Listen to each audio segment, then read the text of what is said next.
को ये सोचना चाहिए, हर राज्य को सोचना चाहिए कि आप अपना वित्त मंत्रालय किसे दे रहे हैं। अनपढ़ों को दे देंगे तो चौपट हो जाएगा।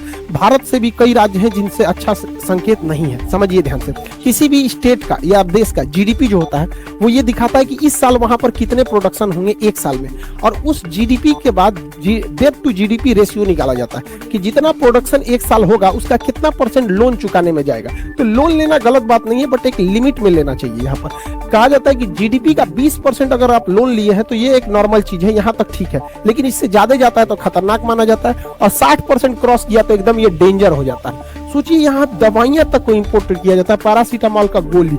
ये हाल हो गया श्रीलंका का चौपट। यहाँ पर इसे चौपट करने के लिए ऐसा नहीं है कि बर्बाद किया गया है, तो ये सब ने मिलकर बर्बाद किया।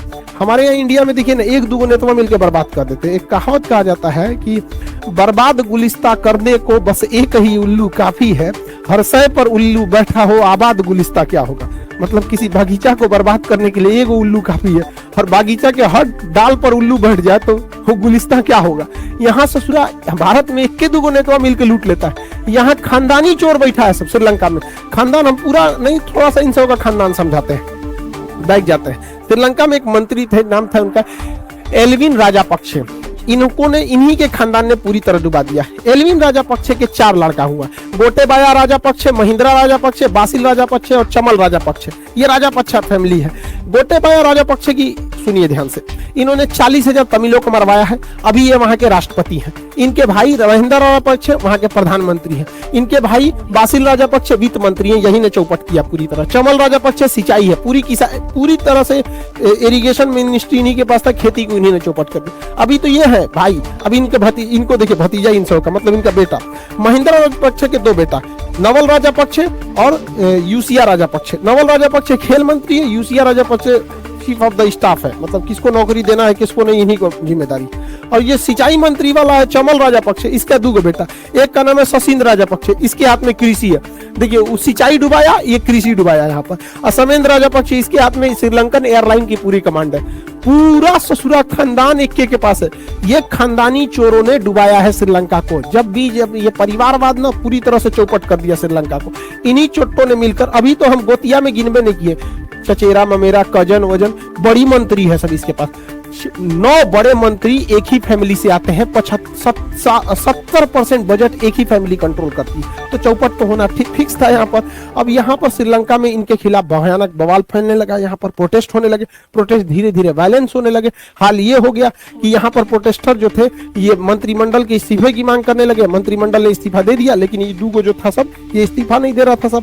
तो महिंद्रा राजापक्षे जो प्रधानमंत्री थे उनके घर को जला दिया गया। बाद में इनको इवैक्यूएट करने के लिए आर्मी बुलानी पड़ी, तो इन्हें अपना त्यागपत्र देना पड़ गया। लेकिन गोटेबाया राजापक्षे अभी भी है। प्रदर्शनकारियों का कहना है जब तक इस चोट्टा को नहीं हटाएंगे हम यहाँ से हटने वाला नहीं है। तो यहाँ पर तो ये हट गए हैं महिंद्रा राजापक्षे, और जब तक ये गोटेबाया नहीं हटेंगे तब तक नहीं होंगे। भाई साहब, भारत के तमिलों के 40,000 का जान लिए हो यार तुम, नींद कैसे आ जाती है तुम। हर इंसान, हम लोग अफगानिस्तान का एग्जाम्पल देते हैं ना, ये तमिलों के साथ उनसे भी बुरा हाल किया था। समझ में, आपका देश डिजर्व करता है इसको।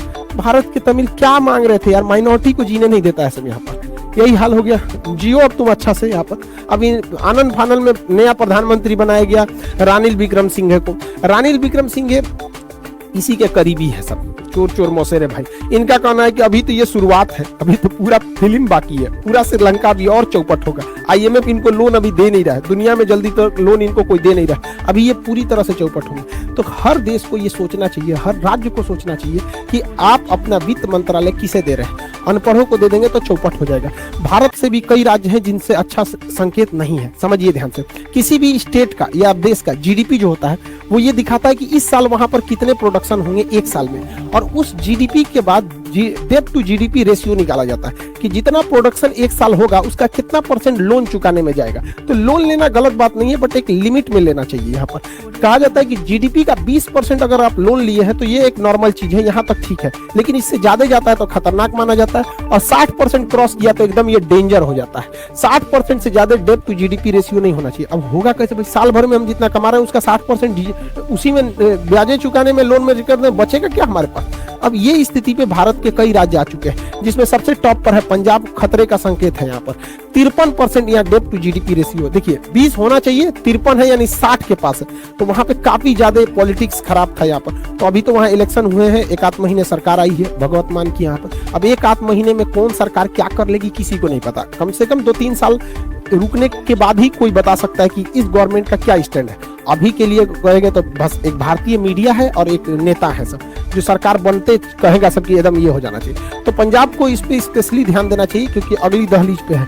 दूसरे नंबर पे राजस्थान है, इनका 39% डेट टू रेशियो है।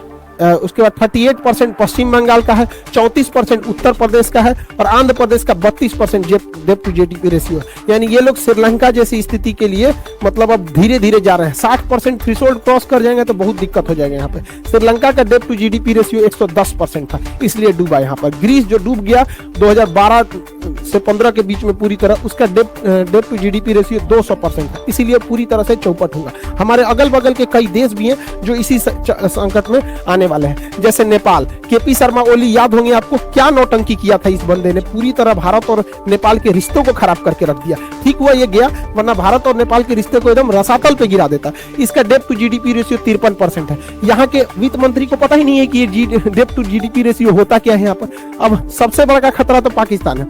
पाकिस्तान का डेट टू जीडीपी रेशियो 74% है। आप समझ सकते हैं ये खतरे के निशान को पार कर चुके हैं, अब कभी भी ये बर्बाद हो जाएगा।